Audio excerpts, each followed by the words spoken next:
Sir game changer movie మరికొన్ని గంటల్లో మరి రెండు తెలుగు రాష్ట్రాల్లో కూడా దేశవ్యాప్తంగా కూడా రిలీజ్ అవ్వబోతుంది. అయితే ఈ గేమ్ చేంజర్ మూవీ యుఎస్ఏ లో ఆల్రెడీ ప్రీమియర్స్ పడిపోయాయి. అక్కడ నుంచి టాక్ కూడా వచ్చేసిందని అంటున్నారు. మరి యుఎస్ఏ టాక్ ఏం చెప్తుంది గేమ్ చేంజర్ విషయంలో? మరి హిట్ అవుతుందా, ఫట్ అవుతుందా? మరి యుఎస్ఏ రివ్యూ ఏ విధంగా ఉంది sir? Yeah, already game changer internet లో సంచలనం సృష్టిస్తుంది. ఇప్పటి వరకు 18 కోట్ల వ్యూస్ వచ్చాయన్నమాట. అన్ని కలుపుకుంటే పాటలు కానీ ట్రైలర్ కానీ అన్ని కలుపుకుంటే దాదాపు 20 crores లెక్కేసుకోవచ్చు మనం. ఇది రికార్డ్ అని చెప్తున్నారు. ఈ మధ్య పుష్పక్ కూడా రిలీజ్ టైంలో ఇంటర్నెట్ లో ఇన్ని వ్యూస్ రాలేదు. ముఖ్యంగా ఓవర్సీస్ లో బ్రహ్మాండంగా వచ్చింది. కాకపోతే ఇక్కడ తెలుగు రాష్ట్రాల్లో బుకింగ్స్ లో కొద్దిగా డల్గా ఉందని చెప్తున్నారు. దీనికి ప్రధాన కారణం ఏంటంటే టికెట్ రేట్లు పెరగడము. అట్లాగే యుఎస్ రివ్యూ చూసినాక ఇక్కడ బుక్ చేద్దామన్న వెయిట్ చేస్తున్నారు చాలా మంది. అయితే ఇప్పుడు యుఎస్ రివ్యూ ఇందాకే వచ్చింది. నేను కొంతమంది ఫ్రెండ్స్ దీంట్లో చూశాను. సో యుఎస్ రివ్యూ ఏం చెప్తుంది, అసలు ఈ సినిమా ఎలా ఉంది, ఈ సినిమాకి ఇంత డబ్బులు పెట్టి చూడాలా లేదా అనేది మనం ఇప్పుడు మాట్లాడుకుందాం. యాక్చువల్గా ఆ, ఇది దాదాపు 3 ఏళ్ల పాటు శంకర్ ఈ సినిమాని తీశాడు. ఆ, రామ్ చరణ్ కెరీర్ లో కూడా 4 ఏళ్ళు గ్యాప్ వచ్చింది. సోలోగా చేసి మధ్యలో ఆచార్యలో చేశాడు కానీ ఆ తర్వాత రాలేదు. అయితే దీనికి బేసిక్ గా మనకి కార్తిక్ సుబ్బరాజు కథని తీసుకున్నారు. ఫస్ట్ విజయ్ కనుక్కున్నారు, బట్ విజయ్ ఆ, దీన్ని రిజెక్ట్ చేశాడు. దాని తర్వాత రామ్ చరణ్ ఓకే చేయడంతో రామ్ చరణ్ సినిమా మొదలైంది. అయితే కార్తిక్ సుబ్బరాజ్ ఇచ్చిన పాయింట్ ను శంకర్ డెవలప్ చేశాడని చెప్తున్నారు. దీంట్లో ప్రధానంగా ఏంటంటే ఆ, మన Ram Charan character IAS officer Ram Nandan. So Ram Nandan కి ఆ, ఇటు సూర్య క్యారెక్టర్ బొబ్బిలి మోపిదేవి సూర్య క్యారెక్టర్ పేరు. సో వీళ్ళిద్దరికి ఒక టగ్ ఆఫ్ వార్ నడుస్తుంది. ఎందుకంటే వీళ్ళిద్దరు కూడా రెండు రకాల వ్యూస్కి చెందిన వాళ్ళు. ఒకరేమో రామ్ చరణ్ ఏమో సమాజాన్ని మనం బాగు చేయాలి, సమాజానికి హెల్ప్ చేయాలి అనుకునే నేచర్ ఉన్న క్యారెక్టరు. ఆ, ఇట్లా ఇటేమో ఆ, మోపిదేవి ఏమో ఈ సమాజం నుంచి మ్యాక్సిమం మనం ఎలా పిండుకోవాలి, మనం ఎలా సంపాదించుకోవాలి అని అక్రమాలకు దేనికైనా పాల్పడి ఏమైనా చేసి మ్యాక్సిమం మనం ఎలా డబ్బులు సంపాదించుకోవాలి అనేది ఒకటి. రెండోది అధికార దాహంతో ఆ, ఉంటున్న ఒక వ్యక్తి. ఈ వీళ్ళిద్దరి మధ్య టగ్ ఆఫ్ వార్. అంటే ఒక మామూలుగా అయితే ఒక సీఎంకి ఎక్కువ పవర్స్ ఉంటాయి ఐఏఎస్ కంటే కూడా. కానీ ఒక ఐఏఎస్ ఆఫీసర్ తలుచుకుంటే సీఎం నైనా ఎదిరించగలడు అన్న ఒక యాంగిల్ ని దీంట్లో బలంగా శంకర్ తీసుకున్నాడు. ఈ పాయింట్ ఇప్పుడు కనెక్ట్ చేసిన విధానం అయితే చాలా బాగుందని చెప్తున్నారు. ఎందుకంటే ఇవాళ కాంటెంపరీ సమాజంలో కూడా మనం చూస్తున్నాము. ఒక మామూలు చాలా మంది అధికారులు ఇవాళ ఎట్లాగా ఎదిరించగలుగుతున్నారో మనం చూస్తున్నాము. అంటే నిజాయితీతో ఉన్న అధికారులు గతంలో కూడా మనం చూసాము. శేషన్ లాంటి అధికారులు. దాని ఇన్స్పిరేషన్ తో శంకరు చాలా రియలిస్టిక్ గా ఇవాళ సమాజాన్ని కనెక్ట్ చేసే విధంగా ఈ సినిమా తీశాడని చెప్తున్నారు. అయితే ఆ, దీనికి బజ్జి రావాల్సినంత రాలేదు, ఓల్డ్ గా ఉందని.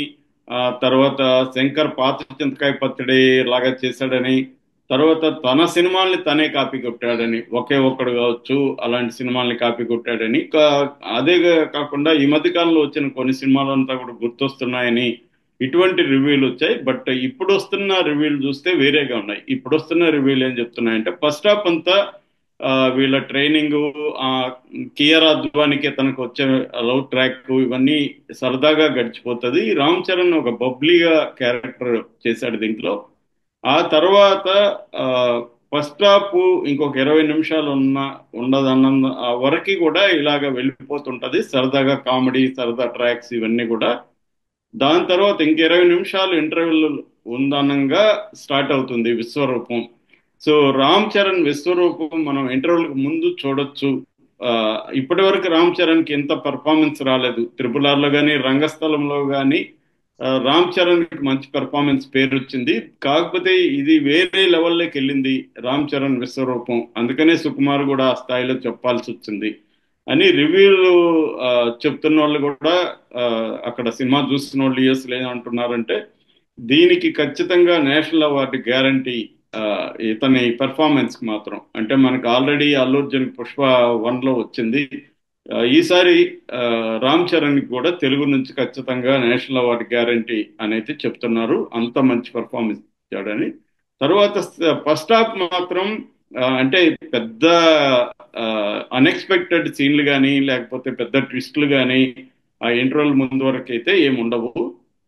కానీ సెకండ్ హాఫ్ వచ్చేసరికి అసలు ఆ, మనం కళ్ళు తిప్పుకోని విధంగా రేసీగా ఎడ్జ్ ఆఫ్ ద సీట్ అంటారు అలాగా కూర్చొని ఇలా చూడాల్సిందే అట్లా అంత వేగంగా ఎత్తులు పై ఎత్తులు అలా వేగంగా వెళ్ళిపోతుంటది.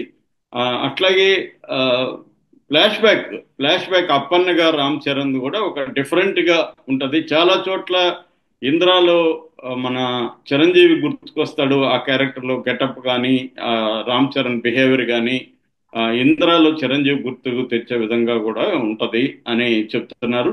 అంటే పెర్ఫార్మెన్స్ సైడ్ సీన్లు కాదు, సీన్లకి దానికి ఇంద్రాకి ఏం సంబంధం లేదు.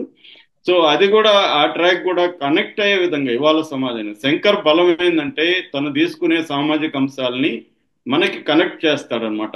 ఇప్పటి కాంటెంపరీ సమకాలీన సమాజానికి కనెక్ట్ చేసే విధంగా శంకర్ ఎప్పుడు కూడా సినిమాలు తీస్తాడు. దీంట్లో కూడా ఆ అప్పన్న క్యారెక్టర్ కానీ ఆ థీమ్ కానీ ఇవాళ ఆ, సమాజానికి కనెక్ట్ అయ్యే విధంగా ఒక గ్రామంలో ప్రజలు ఎలాంటి రైతులు ముఖ్యంగా ఎలాంటి ఇబ్బందులు ఎదుర్కొంటుంటారు వాళ్ళ తరపున నిలబడి అభ్యుదయం పార్టీ అని ఆ, రామ్ చరణ్ క్యారెక్టర్ అప్పన్న ఎలా పెడతాడు దాన్ని ఆ, కొంతమంది ఎలా అడ్డుకుంటారు సొంత మనుషులు ఎలా మోసం చేస్తారు ఇవన్నీ కూడా దాంట్లో చాలా బాగా వచ్చింది. అది చాలా టైట్ గా ఉందని చెప్తున్నారు ఎక్కడ బోర్ కొట్టకుండా.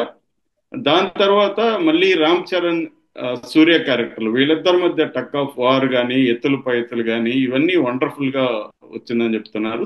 సెకండ్ హాఫ్ అయితే చాలా రేసింగ్ ఉందని, క్లైమాక్స్ కూడా ఒకటి బ్యూటిఫుల్ గా వచ్చిందని చెప్తున్నారు. మామూలుగా మనకు తెలుసు ఎప్పుడైనా సినిమా హిట్ కావాలంటే సెకండ్ హాఫ్ బాగుండాలి. జనరల్ గా ఫార్ములానే ఫస్ట్ హాఫ్ సరదాగా నడిచిపోతుంది, రొమాన్స్ కామెడీ అక్కడొకటి ఫైట్ ఇలా సాంగ్స్ ఇలా నడిచిపోతుంటది. సెకండ్ హాఫ్ ముందు అంటే ఇంటర్వెల్ ముందుగా రియల్ కథ స్టార్ట్ అవుతుంది, ఒక బ్యాంగ్ ఇచ్చి ఇంటర్వెల్ ఇస్తారు, దాని తర్వాత ఇంటర్వెల్ లోనే అసలు కథ ఉంటది. ఇది కూడా అలాంటి ఫార్మేట్ లోనే తీసుకున్నాడు శంకర్. ఫార్మేట్ పాతదైనా కూడా ఇంట్రెస్టింగ్ గా చెప్పాడని చెప్తున్నారు. ఓవరాల్ గా శంకర్ ఏంటంటే ఈ సినిమాని కొన్ని చోట్లయితే ఒక విజువల్ వండర్ లాగా తీశాడని కూడా చెప్తున్నారు. అంటే మనం స్క్రీన్ మీద ఇట్లాంటివి చూడగలమా అన్నట్టుగా కొన్ని సీన్లు అయితే వచ్చాయి. ముఖ్యంగా సాంగ్స్ మనకు ఆల్రెడీ దిల్ రాజు చెప్పాడు 75 కోట్లు పెట్టి మేము సాంగ్స్ ఒక్కొక్క సాంగ్ యావరేజ్ లో 10 రోజులు తీసామని చెప్పాడు. అదంతా కూడా స్క్రీన్ మీద మాత్రం కనిపిస్తుంది. అంటే ఒక విజువల్ ఎక్స్పీరియన్స్ ఆడియన్స్ కి ఇవ్వగలిగాడు శంకర్ అని చెప్తున్నారు. సో ఓవరాల్ గా పెర్ఫార్మెన్సెస్ శంకర్ డైరెక్షన్ ఈ రెండు చాలా బాగున్నాయి. అట్లాగే సాయి మాధవ్ బుర్ర ఆయన డైలాగులు కూడా చాలా చోట్ల ఫెయిల్ అయ్యని చెప్తున్నారు. ట్రైలర్లో కావాలనే వీళ్ళు ఎక్కువగా చూపించలేదు. ఎందుకంటే సినిమా చూస్తున్నప్పుడు ఒక షాక్ గురవ్వాలి, ఒక ప్లజెంట్ సర్ప్రైజ్ గురవ్వాలని చెప్పి ట్రైలర్లు ఎక్కువ రివీల్ చేయలేదు. ఆ ఏనుగు 100 ముద్దలు తింటుంది, ఒక ముద్ద ఇస్తే 1,00,000 చేమలు బాగుపడతాయన్న అట్లాంటి డైలాగులు పెట్టారు తప్ప రియల్ డైలాగులు అంతా సినిమాలోనే మనం చూడాలి. చాలా వండర్ఫుల్ గా ఉన్నాయి డైలాగ్. మళ్ళీ ఒకసారి సాయి మాధవ్ బుర్రా విజృంభించాడని చెప్తున్నారు. ఇక ఆర్టిస్టుల పెర్ఫార్మెన్స్ కి వస్తే రామ్ చరణ్ తర్వాత దీంట్లో సూర్యకి చాలా మంచి పేరు వస్తుంది. సూర్య అసలు తెలుగులో ఒకప్పుడు ప్రకాష్ రాజ్ ఎలాగా విలన్ గా ఒక వెలిగాడు, ఇప్పుడు సూర్య ఈ సినిమా తర్వాత ఆ స్థాయి వెలుగుతాడు అని చెప్తున్నారు. సూర్య కూడా ఇప్పటి వరకు తను సినిమాలో చెయ్యని ఒక కొత్త క్యారెక్టర్ ని అద్భుతంగా చేశాడు దీంట్లో అని చెప్తున్నారు. ఎందుకంటే ఎప్పుడైనా కూడా స్ట్రాంగ్ విలన్ ఉంటే మనకి హీరో కూడా ఎలివేట్ అవుతుంది. అలాగా దీంట్లో శంకర్ ఒక స్ట్రాంగ్ విలన్ క్యారెక్టర్ ని తీసుకొచ్చాడు సూర్య ద్వారా అనేది చెప్తున్నారు. అట్లాగే అంజలి క్యారెక్టర్ ఫ్లాష్ బ్యాక్ లో అప్పన్నకి భారీగా చేస్తున్న అంజలి క్యారెక్టర్ కూడా చాలా బాగా వచ్చింది. ఆ అమ్మాయి కూడా చాలా మంచి పెర్ఫార్మ్ చేసింది అని చెప్తున్నారు. ఇంకా మిగిలిన క్యారెక్టర్లలో మనం చెప్పుకోవాల్సింది కియారా అద్వాని కూడా చాలా బాగా చేసిందని చెప్తున్నారు. అలాగే మనకి వెన్నెల కిషోరు తర్వాత సునీలు వీళ్ళు కూడా కామెడీని అవన్నీ తీసుకొచ్చి బాగా చేస్తున్నారు. అట్లాగే శ్రీకాంత్ క్యారెక్టర్ కూడా చాలా బాగా వచ్చిందని చెప్తున్నారు. సో ఓవరాల్ గా ఇటు టెక్నికల్ గా తమన్ కూడా బ్రహ్మాండంగా బ్యాక్గ్రౌండ్ స్కోర్ అయితే చాలా బాగా చేశాడు తమను. పాటలు కూడా ఆల్రెడీ మనకి ఫస్ట్ లో అంత ఊపు అందుకోలేదు కానీ మెల్లమెల్లగా ఊపు అందుకున్నాయి. అన్ని కూడా 5 కోట్లు వ్యూస్ అలాగా వచ్చాయి ప్రతి పాటకు కూడా. స్క్రీన్ మీద మాత్రం అంటే వింటే మనకు గొప్పగా అనిపించకపోయినా స్క్రీన్ మీద విజువల్ వండర్ లాగా తీయడం, దానివల్ల సాంగ్స్ కూడా బాగా అప్పీలింగ్ ఉన్నాయి. బ్యాక్గ్రౌండ్ స్కోర్ కూడా ఇంకా సినిమాటోగ్రఫీ